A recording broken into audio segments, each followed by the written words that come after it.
Place a kadai on the stove, add 1 teaspoon of kala jeera, roast it well and then store it in a cup.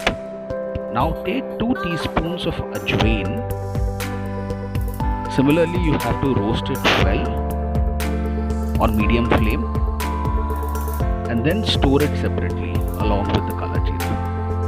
Take 3 teaspoons of methi seeds, roast it well like you roasted the other seeds, and now add this roasted methi seeds along with the other ingredients. Allow this to cool well. Once they are cool, now you can slowly add them to a mixer jar.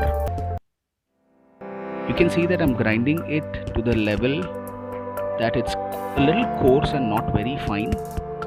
You can see this on the screen now.